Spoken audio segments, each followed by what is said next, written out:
യഹോവ പിന്നെയും മോശെയോട് അരുളി ചെയ്തത് എന്തെന്നാൽ, ആരെങ്കിലും പിഴച്ച് യഹോവയോട് അതിക്രമം ചെയ്ത് തന്റെ പക്കൽ ഏൽപ്പിച്ച വസ്തുവിനെയോ പണയം വച്ചതിനെയോ മോഷണകാര്യത്തെയോ സംബന്ധിച്ച് കൂട്ടുകാരനോട് ഫോഷ്ക് പറകയെങ്കിലും കൂട്ടുകാരനോട് വഞ്ചന ചെയ്യുക എങ്കിലും കാണാതെ പോയ വസ്തു കണ്ടിട്ട് അതിനെക്കുറിച്ച് ഫോഷ്ക് പറഞ്ഞ് മനുഷ്യൻ പിഴയ്ക്കുന്ന ഈ വക വല്ല കാര്യത്തിലും കള്ളസത്യം ചെയ്യുകയെങ്കിലും ചെയ്തിട്ട് അവൻ പിഴച്ച് കുറ്റക്കാരനായാൽ, താൻ മോഷ്ടിച്ചതോ വഞ്ചിച്ചെടുത്തതോ തന്റെ പക്കൽ ഏൽപ്പിച്ചതോ കാണാതെ പോയിട്ട് താൻ കണ്ടതോ താൻ കള്ളസത്യം ചെയ്ത് എടുത്തതോ ആയതൊക്കെയും മുതലോട് 5-1 കൂട്ടി പകരം കൊടുക്കണം.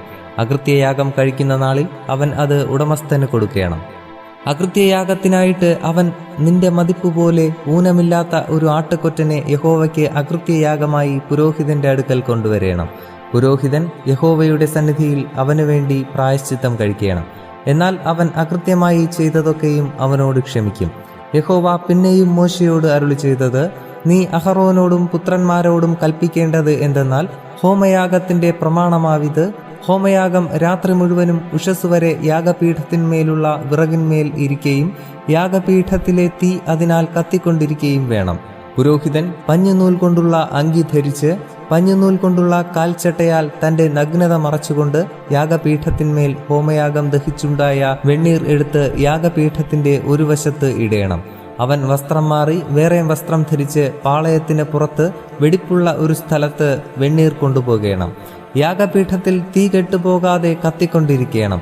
പുരോഹിതൻ ഉഷസ്സു തോറും അതിന്മേൽ വിറക് കത്തിച്ച് ഹോമയാഗം അടുക്കിവെച്ച് അതിന്മീതെ സമാധാനയാഗങ്ങളുടെ മേധസ് ദഹിപ്പിക്കണം. യാഗപീഠത്തിന്മേൽ തീ കെട്ടുപോകാതെ എപ്പോഴും കത്തിക്കൊണ്ടിരിക്കണം. ഭോജനയാഗത്തിന്റെ പ്രമാണമാവിത്. അഹറോന്റെ പുത്രന്മാർ യഹോവയുടെ സന്നിധിയിൽ യാഗപീഠത്തിന്റെ മുമ്പിൽ അത് അർപ്പിക്കണം. ഭോജനയാഗത്തിന്റെ നേരിയ മാവിൽ നിന്നും എണ്ണയിൽ നിന്നും കൈനിറച്ചും ഭോജനയാഗത്തിന്മേലുള്ള കുന്തിരിക്കം മുഴുവനും എടുത്ത് നിവേദ്യമായി യാഗപീഠത്തിന്മേൽ യഹോവയ്ക്ക് സൗരഭ്യവാസനയായി ദഹിപ്പിക്കണം. അതിന്റെ ശേഷിപ്പ് അഹറോനും പുത്രന്മാരും തിന്നേണം. ഒരു വിശുദ്ധ സ്ഥലത്ത് വെച്ച് അത് പുളിപ്പില്ലാത്തതായി തിന്നേണം. സമാഗമന കൂടാരത്തിന്റെ പ്രാകാരത്തിൽ വെച്ച് അത് തിന്നേണം. അത് പുളിച്ച മാവ് കൂട്ടി ചുടരുത്. എന്റെ ദഹനയാഗങ്ങളിൽ നിന്ന് അത് ഞാൻ അവരുടെ ഓഹരിയായി കൊടുത്തിരിക്കുന്നു. അത് പാപയാഗം പോലെയും അകൃത്യയാഗം പോലെയും അതിവിശുദ്ധം. അഹറോന്റെ മക്കളിൽ ആണുങ്ങൾക്കൊക്കെയും അത് തിന്നാം. യഹോവയുടെ ദഹനയാഗങ്ങളിൽ അത് നിങ്ങൾക്ക് തലമുറ തലമുറയായി ശാശ്വത അവകാശം ആകുന്നു. അതിനെ തൊടുന്നവൻ എല്ലാം വിശുദ്ധനായിരിക്കണം. യഹോവ പിന്നെയും മോശെയോട് അരുളി ചെയ്തത് എന്തെന്നാൽ, അഹറോന് അഭിഷേകം കഴിയുന്ന ദിവസം അവനും പുത്രന്മാരും യഹോവയ്ക്ക് കഴിക്കേണ്ടുന്ന വഴിപാടാവിത്.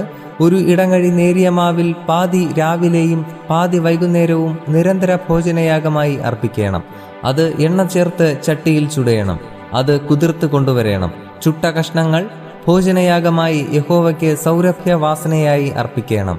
അവന്റെ പുത്രന്മാരിൽ അവന് പകരം അഭിഷേകം പ്രാപിക്കുന്ന പുരോഹിതനും അത് അർപ്പിക്കണം. എന്നേക്കുമുള്ള ചട്ടമായി അത് മുഴുവനും യഹോവയ്ക്ക് ദഹിപ്പിക്കണം. പുരോഹിതന്റെ ഭോജനയാഗം മുഴുവനും ദഹിപ്പിക്കണം. അത് തിന്നരുത്. യഹോവ പിന്നെയും മോശെയോട് അരുളി ചെയ്തത്, നീ അഹറോനോടും പുത്രന്മാരോടും പറയേണ്ടത് എന്തെന്നാൽ, പാപയാഗത്തിന്റെ പ്രമാണമാവിത്. ഹോമയാഗമൃഗത്തെ അറുക്കുന്ന സ്ഥലത്ത് വെച്ച് പാപയാഗമൃഗത്തെയും യഹോവയുടെ സന്നിധിയിൽ അറുക്കണം. അത് അതിവിശുദ്ധം. പാപത്തിനു വേണ്ടി അത് അർപ്പിക്കുന്ന പുരോഹിതൻ അത് തിന്നേണം. സമാഗമന കൂടാരത്തിന്റെ പ്രാകാരത്തിൽ ഒരു വിശുദ്ധ സ്ഥലത്ത് വച്ച് അത് തിന്നേണം. അതിന്റെ മാംസം തൊടുന്നവൻ എല്ലാം വിശുദ്ധനായിരിക്കണം. അതിന്റെ രക്തം ഒരു വസ്ത്രത്തിൽ തെറിച്ചാൽ അത് വീണത് ഒരു വിശുദ്ധ സ്ഥലത്ത് വെച്ച് കഴുകണം. അത് വേവിച്ച മൺപാത്രം ഉടച്ചു കളയണം. ചെമ്പുകലത്തിൽ വേവിച്ചു എങ്കിൽ അത് തേച്ചു മഴക്കി വെള്ളം കൊണ്ട് കഴുകണം. പുരോഹിത കുലത്തിലെ ആണുങ്ങളൊക്കെയും അത് തിന്നേണം. അത് അതിവിശുദ്ധം. എന്നാൽ വിശുദ്ധ മന്ദിരത്തിൽ പ്രായശ്ചിത്തം കഴിപ്പാൻ സമാഗമന കൂടാരത്തിനകത്ത് രക്തം കൊണ്ടുവരുന്ന പാപയാഗത്തെ തിന്നരുത്. അത് തീയിൽ ഇട്ട് ചുട്ടുകളയണം.